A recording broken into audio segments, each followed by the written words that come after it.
Shalom, selamat pagi untuk kita semua, Bapak Ibu dan Saudara-saudara yang saya kasihi dalam Tuhan kita Yesus Kristus.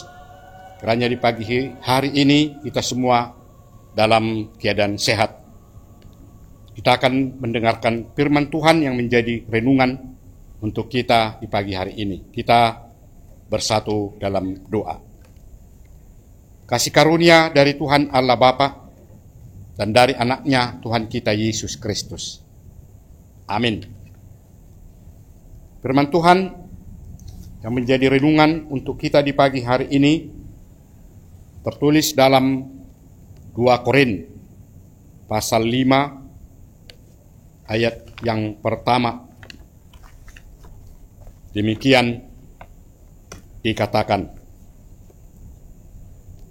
karena kami tahu bahwa jika kemah tempat kediaman kita di bumi ini dibongkar, Allah telah menyediakan suatu tempat kediaman di surga bagi kita. Suatu tempat kediaman yang kekal, yang tidak dibuat oleh tangan manusia. Demikian firman Tuhan. Bapak, Ibu, dan saudara-saudara yang dikasihi Tuhan kita Yesus Kristus, melalui renungan kita di pagi hari ini tentu mengingatkan kita kembali tentang keberadaan hidup kita di tengah-tengah dunia ini, di mana kita manusia yang hidup di tengah-tengah dunia ini, yang harus kita akui tentu terbatas waktunya sesuai dengan kehendak dari Tuhan Allah. Dengan kata lain, hidup kita di dunia ini hanya sementara saja, karena harus berakhir dengan kematian. Namun ketika kita sudah mengakhiri hidup di tengah-tengah dunia ini melalui kematian, itu berarti segala aktivitas yang kita lakukan setiap hari sudah berhenti untuk selama-lamanya. Kita orang percaya yang selalu taat melakukan kehendak Allah dan sudah menerima keselamatan dari Tuhan kita Yesus Kristus melalui pengorbanannya di kayu salib, telah diberikan pengharapan, karena hanya di tengah-tengah dunia ini kita mengakhiri kehidupan itu. Tuhan telah menganugerahkan berkat yang sangat besar dalam hidup kita bagi orang percaya, karena kita masih diberi kesempatan untuk memasuki kehidupan yang kekal, yang sudah disediakan, yang sudah disiapkan bagi kita. Oleh karena kita selalu di dalam pengawasan Tuhan, sebagaimana pengakuan dari Rasul Paulus yang mengatakan hidup adalah Kristus dan mati adalah keuntungan. Jadi Paulus sangat memahami bahwa baik hidup maupun mati, dia tahu bersama-sama dengan siapa? Yaitu bersama Allah dalam persekutuannya. Oleh sebab itulah Paulus membuka pengharapan yang begitu besar bagi kita orang percaya, dan menegaskan bahwa setelah tidak di dunia ini pun Allah menyediakan suatu tempat yang indah baginya, yang tentu adalah suatu tempat di mana Allah tetap berada. Jika ada suatu pertanyaan sebagaimana dikatakan dalam nyanyian kita, kemanakah tujuan dari setiap orang mati? Tudiaho tung matiho. Kemana engkau jika sudah mengakhiri hidup di tengah-tengah dunia ini? Tentu jelas jawabannya adalah ke tempat yang sudah disediakan oleh Tuhan Allah. Itulah pengharapan dari setiap orang percaya. Jika di dalam kehidupan kita sudah bersama dengan Kristus, maka kematian pun tidak akan sanggup untuk melepaskan dan memisahkan orang-orang yang percaya dari kasih Kristus. Sehingga di dalam kematian itu pun kita akan tetap bersama-sama dengan Kristus. Sehingga seperti apa yang dinyatakan Paulus, Allah menyediakan suatu tempat kediaman yang di dalamnya Allah telah merangkul kita. Lalu di dalam nats renungan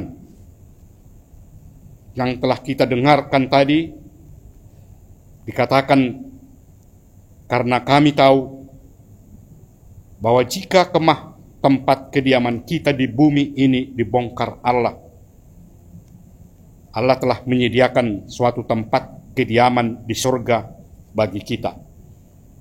Suatu tempat kediaman yang kekal, yang tidak dibuat oleh tangan manusia.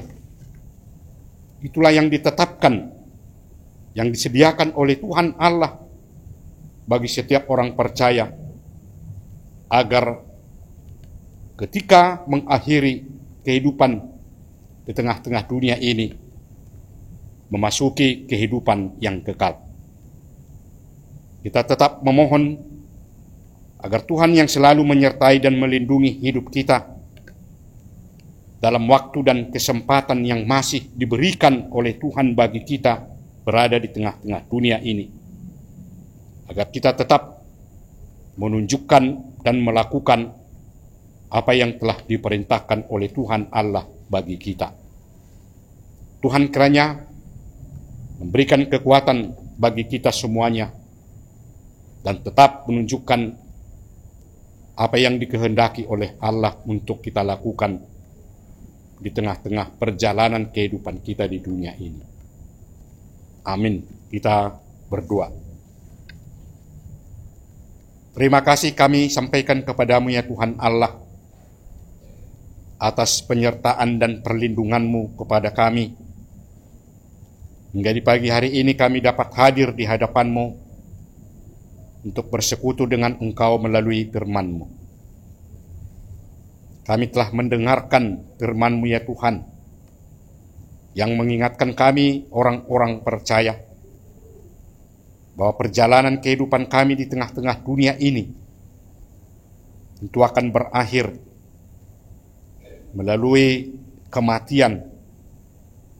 Namun Tuhan memberikan pengharapan bagi kami orang percaya bahwa kami memperoleh keselamatan melalui kehidupan yang kekal yang Tuhan telah janjikan bagi kami setiap orang percaya.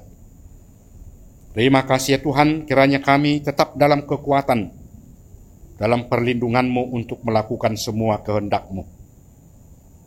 Dan di dalam melakukan setiap pekerjaan kami pun, kami tetap memohon pertolongan dari Engkau, supaya Tuhan memberikan yang terbaik bagi kami, dan kami tetap mampu untuk melakukan apa yang kami kerjakan dalam kehidupan kami.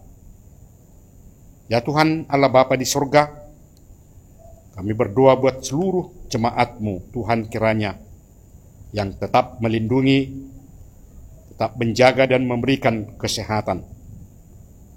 Dan jika di antara anggota jemaat-Mu dalam keadaan sakit, tolong mereka Tuhan berikan kesehatan dan lindungi mereka, sehingga mereka juga dapat merasakan sukacita di dalam kehidupannya. Kami yakin dan percaya bahwa Tuhan akan tetap memberikan yang terbaik dalam kehidupan kami,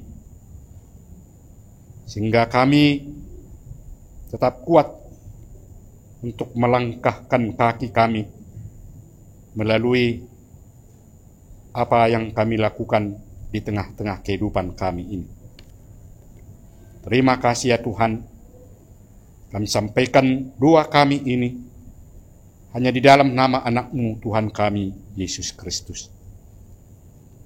Amin. Anugerah dari Tuhan kita Yesus Kristus, kasih setia Allah Bapa, dan persekutuan Roh Kudus, itulah yang menyertai saudara-saudara semuanya. Amin. Bapak, Ibu, dan saudara-saudara, demikian firman Tuhan yang kita dengarkan di pagi hari ini. Kiranya kita semua tetap dalam lindungan dan pertolongan Tuhan kita. Shalom.